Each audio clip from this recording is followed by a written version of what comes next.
আন্তর্জাতিক দ্বিতীয় প্রীতি ম্যাচে কাল মালদ্বীপের বিপক্ষে মাঠে নামবে বাংলাদেশ। বসুন্ধরা কিংস অ্যারেনায় সন্ধ্যা 6টায় শুরু হবে ম্যাচটি। সমতায় ফিরতে মরিয়া স্বাগতিকরা। মানিক মাহমুদের রিপোর্ট।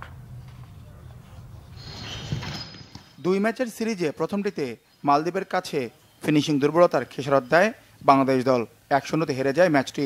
বছরের শেষ ফিফা উইন্ডোতে মালদ্বীপের বিপক্ষে দুটি ম্যাচ খেলার সুযোগ পায় হাভিয়ার কাবরেরার দল। এশিয়ান কাপের প্রস্তুতিতে ম্যাচ দুটিকে গুরুত্ব দেয় তপু মোরসালিনরা, কিন্তু ঘরের মাঠে প্রথম ম্যাচে প্রত্যাশা পূরণে ব্যর্থ হয় তারা। ফুটবলে ৪৫ বছরের ইতিহাসে মালদ্বীপ প্রথম জয় পায় বাংলাদেশের মাটিতে। এমন জয় পরের ম্যাচের জন্য আত্মবিশ্বাস বেড়েছে দলটির। অন্যদিকে ঘুরে দাঁড়ানোর চ্যালেঞ্জে বাড়তি চাপ থাকছে স্বাগতিকদের। আছে হোয়াইট ওয়াশের শঙ্কাও।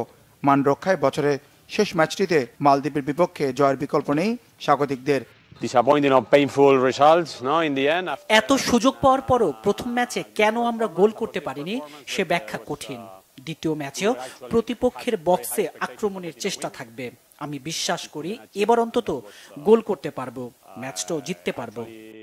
আমি শুধু ফরওয়ার্ডদেরকে বলবো না, আমি মনে করি প্রত্যেকটা প্লেয়ারেরই দায়িত্ব গোল করার। সো আমি মনে করি এটা যারই অপশন হবে বা সুযোগ আসবে সে যেন ওই সুযোগটা কাজে লাগায়। তা আমি মনে করি যে কেউ কালকে গোল করতে পারে টিমের জন্য। এটার ভালো খেলাটা আসলে কেউ আসলে ওরকমভাবে মূল্যায়ন করবে না, এটাই স্বাভাবিক। সো আমরা চাবো যে কালকের ম্যাচটা জিতার জন্য। যে মালদ্বীপকে একসময় বড় ব্যবধানে হারাতো বাংলাদেশ, তারাই এখন হয়ে উঠেছে কঠিন প্রতিপক্ষ। তবে প্রতিপক্ষের শক্তির চেয়ে রক্ষণ ও আক্রমণ ভাগে নিজেদের দুর্বলতাই প্রকট বাংলাদেশ দলের।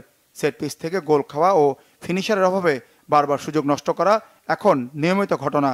এবছর খেলা 7টি স্বীকৃত ম্যাচে মাত্র 1টি গোল করতে পেরেছে ফরওয়ার্ডরা। অন্যদিকে 14টি গোল হজম করেছে বাংলাদেশ দল।